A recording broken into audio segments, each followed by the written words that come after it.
প্রিয় দর্শক, যারা কিছুদিন আগে রেজাল্ট দিয়েছে, যারা এই রেজাল্টে উত্তীর্ণ হয় নাই, তারা বিক্ষুব্ধ যারা ছিল, তারা টিএসসি থেকে জড়ো হয়ে আমাদের এই যে শাহবাগ মোড়ে অবস্থান নেয় এসে তো চারিদিকে যান চলাচল বন্ধ করে দেয়।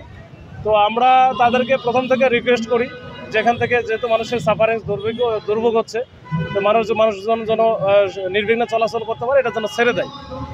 তো পরে আমরা কয়েক দফায় তাদের 10 মিনিট করে আমি সময় দিয়েছি, কিন্তু দেওয়ার পরে আমরা তাদেরকে এরপরেও কিছু করে না। ঠিক আছে, আস্তে আস্তে আমরা ওই যে যেহেতু যান চলাচলের অনেক চাপ ছিল যানবাহনের, এরাই কিন্তু নিজে থেকে ভিতরে ঢুকে গেছে। আমরাও মোটামুটি আস্তে আস্তে একটু ক্লিয়ার করার চেষ্টা করছি এবং এদেরকে পরবর্তীতে কিন্তু আমরা ওই ঠেলে পুশ করে নিয়ে আসতেছিলাম। এরপরে এই কয়েকটা ছেলেমেলে হঠাৎ করে আমাদের এই যে পুলিশের কয়েকজনকে দেখছিলেন আপনারা, যে বেশ কয়েকজনকে আহত করে ফেলছে। যখনই আহত করে ফেলছে তখনই তো এটা দাওয়া পাল্টা দেওয়া শুরু হয়ে গেছে। তো আমরা ওদেরকে এখান থেকে, ওরা ডিসপার্স হয়ে গেছে, চলে গেছে, কিন্তু আমাদের বেশ কয়েকজন আহত হয়েছে। তো এটা যাই হোক, যেটা আমরা বারবার বলি যে যেটাই করেন এটা শান্তিপূর্ণভাবে করেন। ওখানে গেছে, তাও আমরা বলছি যে ঠিক আছে, তোমরা যেহেতু বিক্ষুব্ধ, তোমাদের অনেক বিষয় থাকতেই পারে, কিন্তু তোমরা এই যে এখানে আসছো, এখানে 10 মিনিট থেকে চলে যাও।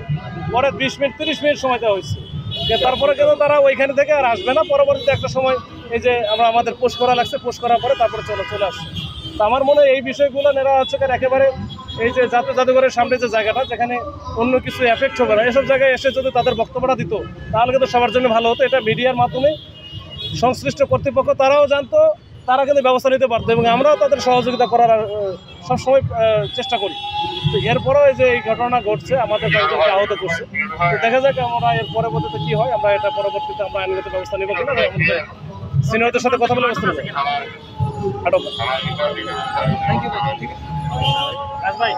দর্শক, যেমনটা দেখতে পারলেন, পুলিশের উপকর্মকর্তা কিন্তু কিছু কথা বললো। আপনারা জানেন যে তারা কিন্তু এনারা দাবি করছে ছাত্ররা নাকি শান্তিপূর্ণ সমাবেশ না করার কারণে তাদের এরকম একটা ধাওয়া পাল্টা লেগে গেছে অলরেডি।